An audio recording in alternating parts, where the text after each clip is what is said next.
Mbaye.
li ngeen woote li nga xam ne moom mooy sitting ak def li nga xam ne moom mooy sifflet lan moo waral tey seen woote bi.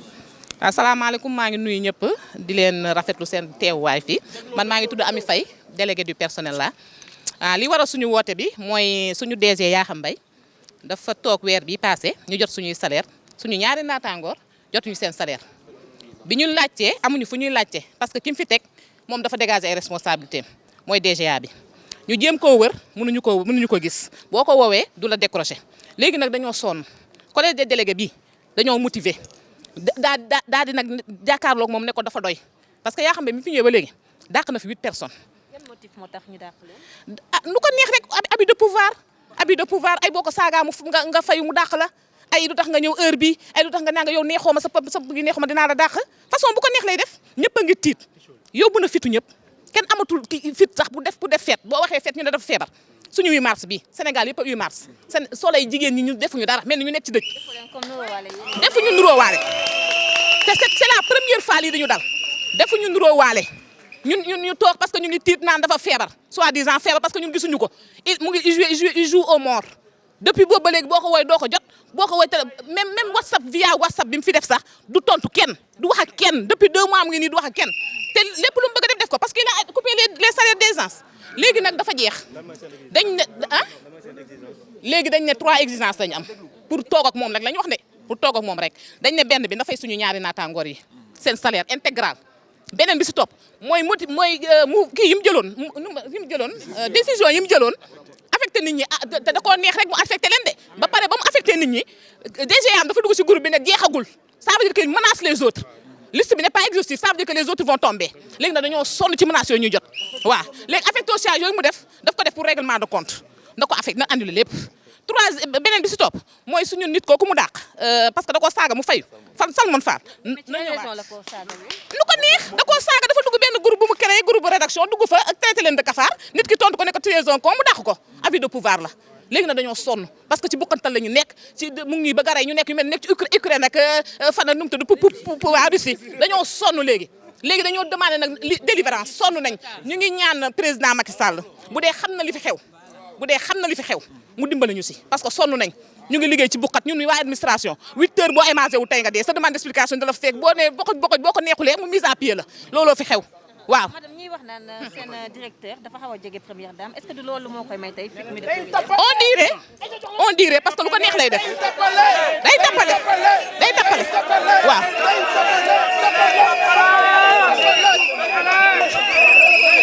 du ñu reculer de amul reculer never reculer léegi yow soxna si léegi ñu ngi avancé may leen ma yeggali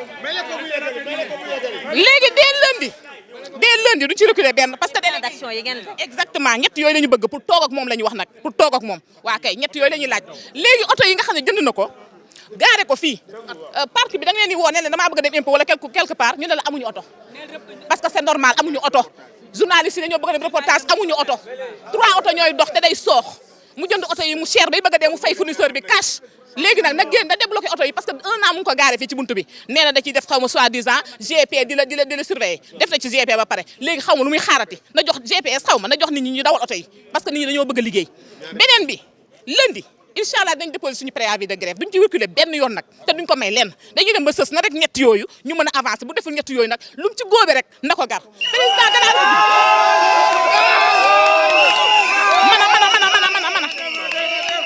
léegi président de la république comme que dañ naan xaritu Marème Faye Sall la peut-être loolu nga ma laaj peut-être loolu moo tax muy fëyëx di rap di def lu ko neex bu dee loolu moo tax Marème Faye Sall tam ñu ngi la ciy ñaan nga wax sa jëkkër président de la république mu dimbale ñu si sonn nañ waa Soleil ñu ngi ñaan wallu bu ko neexee sax na yónnee IGE wala mu yónnee waa Cour des comptes ñëw kër gi xool li fi nekk bu dee gëmuñu ñu waaw injustice bi fi nekk nañ ñëw def ko wala waa bum ñu ñëw xool personnel bi ni ñuy dund parce que sonn nañu waaw du siège ñu toog du ordinateur yi ñu liggéeyee du kër gu ñu peinture ñu ngi sonn bay bëgg a ne loolu bukkantal sonn nañu wasalaam waaw. kon mu nekkoon rek liggéeykatu Le Soleil yi nga xam ne dégg nañu li nga xam ne nag daal dinañu koy listé wax tamit li nga xam ne moom mooy seen bëgg-bëgg bëggante gis ak ki nga xam ne moom mooy directeur bi di Yakham Mbaye ngir rek bu ko defee mu daal di xool jafe-jafe yi nga xam ne moom la ñu nekkee dégg nañu li nga xam ne délégué yi moo ko wax muy ñi nga xam ne ñoo fi teewal employé yi nañuy wax nag ne dinañu passé à la vitesse supérieure ndax altine ci jàmm daañu rek teg ci taabal ji li nga xam ne mooy préavis de grève interpellé nañu tamit le président Macky Sall ngir rek mu daal di saytu jafe-jafe yi nga xam ni moo nekk fii ci seen bërëbu liggéeyukaay di Le Soleil. Je suis délégué du personnel, secrétaire général de la section Synpic du Soleil. Aujourd'hui, vous avez vu ce grand rassemblement des travailleurs du Soleil. C'est le deuxième plan d'action de notre mouvement depuis que nous avons commencé.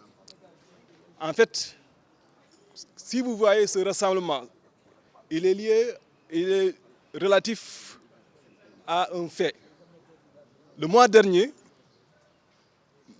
à la fin du mois, plutôt, nous sommes levés, il y a 2 de nos camarades qui n'ont pas perçu leur salaire. Le directeur général a motivé cette décision par le fait que ces camarades n'ont pas rejoint leur poste puisqu'ils doivent être affectés en région. Il faut rappeler les faits. Ces camarades ont été injustement, arbitrairement affectés dans les régions. Lorsque nos camarades ont saisi l'inspection du travail a dit que le directeur général n'est pas dans son bon droit puisque nos camarades bénéficient dans leur contrat d'une clause de mobilité.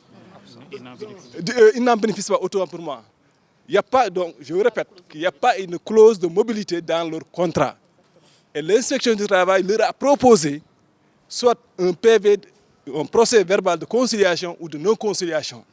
Le directeur général a refusé, il dit qu'il signe un PV, un procès verbal de non-conciliation, quitte à ce que le Soleil perd et que le Soleil paye énormément d'argent à ces gens, à nos camarades, une fois qu'ils gagnent leur procès. Nous disons, tant que le directeur général n'a pas payé les salaires de ces camarades-là, nous ne nous mettrons pas autour d'une table pour négocier. Là, c'est l'une des conditions. Deuxième condition, c'est la réintégration de tous les agents qui ont été licenciés. Au total, il a licencié 8 agents. Arbitrairement, injustement. C'est juste une insubordination. Tous les motifs de licenciement, c'est insubordination. C'est le principal motif. Et chaque fois qu'il licencie, il dit les gens là, les syndicalistes, les bonnes volontés vont chez lui pour négocier et parfois il revient à des meilleurs changements. Au moins il y a 2 ou bien 3 agents, il n'est pas revenu sur le licenciement. La troisième exigence pour aller aux négociations, c'est qu'il rapporte toutes les décisions affectant ces gens-là arbitrairement dans les régions. Tant qu'ils ne rapportent pas ces décisions-là, nous n'allons pas autour d'une table de négociation. Et lui-même, lorsqu'il a pris ces décisions-là, on a négocié à 3 ou bien 4 reprises. Il a dit qu'il a motivé ces décisions-là pour nous emmerder. C'est le mot qu'il a expliqué.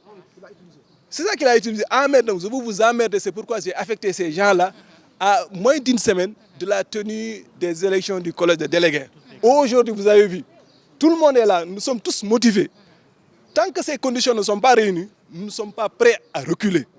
Nous interpellons, comme nous l'avons dit lors de la conférence de presse, l'autorité suprême, le président de la République. Il dit que son interlocuteur, le seul et unique interlocuteur qu'il a dans ce pays-là, c'est le président. Le président Macky Sall, il va falloir qu'il regarde de près la situation qui prévaut au Soleil. C'est une situation grave. Il y a une injustice totale. Depuis 4 ans, M. Mbaye, le directeur Yaham Mbaye, nous mène une guerre. Il ne se soucie même pas du bien-être du Soleil. Tous nos acquis ont été bafoués. L'accord cadre, il ne respecte rien par rapport à l'accord cadre. Tous les acquis, je veux dire que les acquis que chaque chambre avait laissés ici, il a bafoué tous les acquis. Nous sommes devenus pauvres, nous sommes devenus vulnérables, etc. Et lui, il est riche. L'autre jour, nous avons dit, depuis 2 ans, il a confié son intérim à son directeur général, Amadou Gueye. Lui, il ne vient même pas au Soleil. Il est terré dans sa villa derrière ici, à 100 mètres d'ici. Il est là-bas. Et les véhicules, depuis 1 an, le Soleil a acheté des véhicules à 150 millions. 7 véhicules, vous avez vu, ils sont parqués là-bas. Les véhicules ne sont pas à la disposition des employés. Les véhicules ne sont pas à la disposition. Au moins, il y a 2 véhicules qui sont à sa disposition. Et il prend tous les jours ces véhicules-là. Il fait ses courses avec ces véhicules-là. Et c'est grave. Présentement, presque les véhicules qui fonctionnent, il n'y a que 3. Les anciens véhicules achetés par Seccham, seuls que 3 véhicules qui fonctionnent. Les autres véhicules ne fonctionnent même pas. Et nous avons de nouveaux véhicules. Ils refusent de mettre en service, en marche, ces véhicules-là. Et aujourd'hui, dès lundi, nous allons déposer un préavis de grève. Nous allons déposer un préavis ici même à la direction générale et avertir les opinions publiques. Nous n'écartons absolument rien dans notre plan d'action, rien. Nous sommes déterminés à aller jusqu'au bout. Je vous dis bien, nous n'écartons rien du tout, absolument rien du tout. Tant que nos revendications, nos doléances, nos préoccupations ne sont pas satisfaites, nous ne sommes pas prêts à reculer.